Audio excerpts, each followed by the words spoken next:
got beans, greens, potatoes, tomatoes, lamb, ram, raw, beans, greens, potatoes, tomatoes, chicken, turkeys, rat, beans, greens, potatoes, tomatoes, lamb.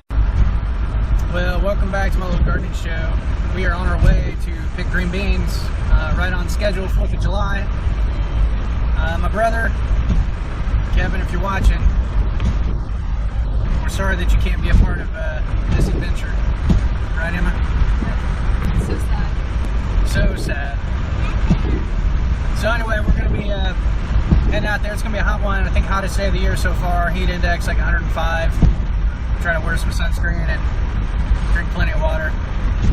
We'll see how the green beans are looking once we get out there. All right, we're at the garden. Got the workers. Oh, and look, the green beans are ready. Loving it. The good thing is, there's a lot. The bad thing is... Well, let's take a look. So these are Jade II, that's the variety. Again, didn't look real promising initially. If you look back at some of my earlier videos, the patch was looking pretty sad, but look at this. Yeah, loving it. These are really like high quality beans. They're stringless. Loving that. Alright, so we're down in the rows in the thick of things here. We tried to space the rows where they're several feet. They're easy to harvest. There's just a ton of green beans. Very prolific. This is what I've gotten off of this little section right here. So we're kind of going through. You know, you pull them back, and it's the lower branches. There's stuff all over the place. New buds, more green beans on the way. We'll be picking on this patch for probably the next several weeks. So we got a lot of snapping to do once we go down. Again, these are J2. Didn't look very good initially, but they've really come on here. And what's really nice about these beans, they're stringless. The leaves also aren't that itchy. Like there's another variety we've grown called Provider, where you try to reach in and harvest and the leaves are just really itchy. These, not so much. So real high quality bean, stringless, like a dark green or a darker green than the other beans typically are. But we should get a fair amount because we've got quite a few rows here to harvest. Yeah, bud, look at you. Are you hot, bud? This is like borderline child abuse, isn't it? Good job, baby. It's a division of labor. I'll tell the court. Keep going, bud. You can do it. Well, good job. So you collecting green beans from the kids? Yes. And from mom? Actually, I'm stealing the buckets. Oh, you're stealing it. You're grabbing the buckets and then you're dumping them into here, aren't you? Yeah, so this is what I do. So when they're not looking, this is what I do. Yeah, it's a good job, yeah. And I switch them out with the extra. Yeah, you're doing good. Alright, well, we're going to keep out of here. And then I'll show you what we end up with. So we're done, aren't we? Yeah, How you feel? not the best. It's a hot one out there, isn't it? Yeah. But there it is. Close to 3 bushels of green beans. What's the next step? To wash them and snap them. Yeah. And can them. Freeze them. Freeze them. Eat them. Yeah. Yeah, so I think that we got a little bit less than maybe what we did last year on the initial harvest because of how we have the rows. The rows are shorter, though we have more rows, I think, altogether. I don't know, maybe it's about the same. Anyway, we're going to get those home and get them going. Alright, so we're back at the house, and now we just finished snapping the green beans, and we're getting ready to can some up. So I want to take you along for that. Baby, what are you doing? It's a green bean. Yeah. So we had close to 3 bushels. And we snapped them down so that they're pretty small. Most of the beans we snapped at least 3 times. But a full bushel basket and a half is basically what we got reduced down to after snapping the beans. We're canning them right now. Yes, we're going to get ready to can some right now. Yeah. Again, really nice quality. We didn't have a lot of waste, not a lot of bugs, They're very good too. bug bites on them. There's bean beetles that will attack them later in the season where they'll get little bite marks on them, but we didn't see a lot of that with these. Oh, I see.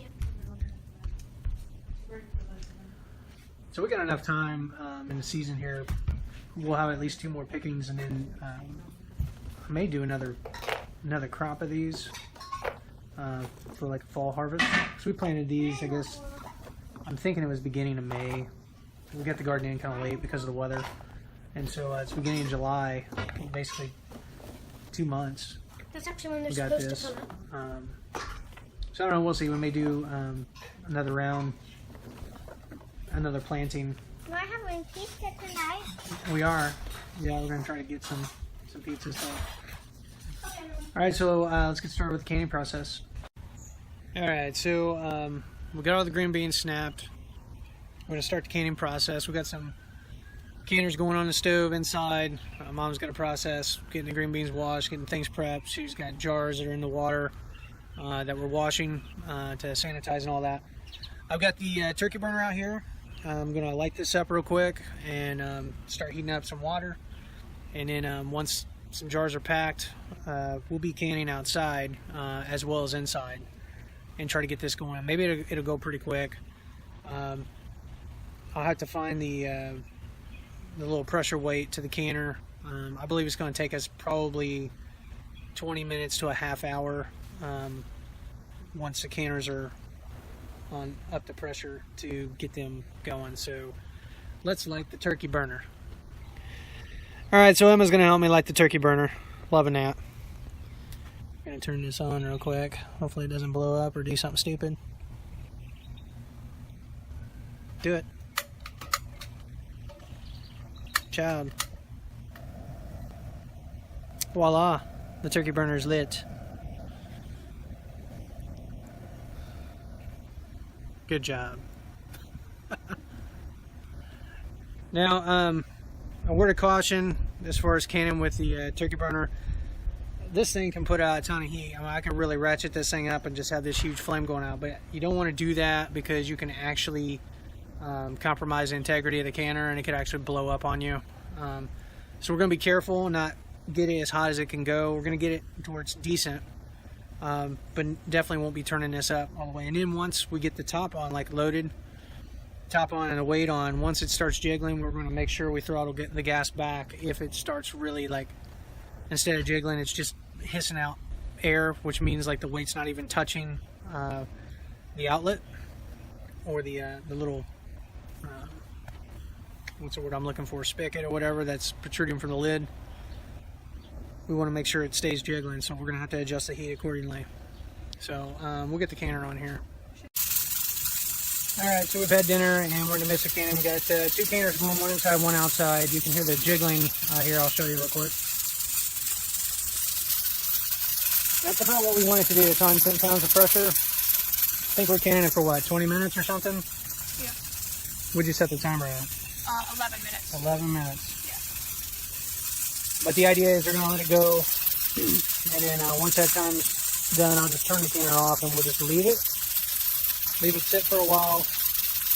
And then at some point I'll take the weight off, or we'll just loosen the lid, let the pressure go. I'll take the weight off first, let the pressure out, but I won't do that for another probably 15 minutes. And then once it's cooled down, we'll lift the jars out, and hopefully everything's sealed. So that's pretty much the process. Again, growing and preserving your own food, it takes time and a commitment. You know, it's not something you just do kind of willy-nilly. Next couple months are going to be pretty busy as things start coming in.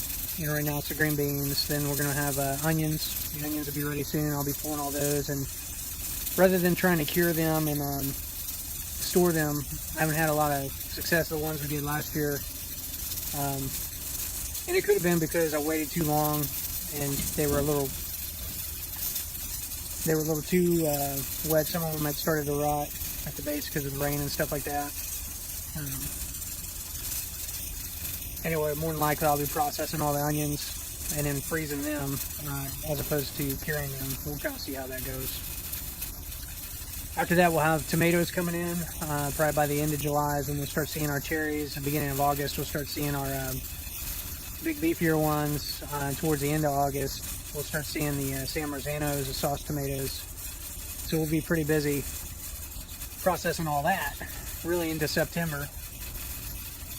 And then there'll be some other things around August time frame as well. We'll have peppers that we'll be harvesting into September. Then we'll be also later this month we'll have potatoes that we'll be pulling out of the ground.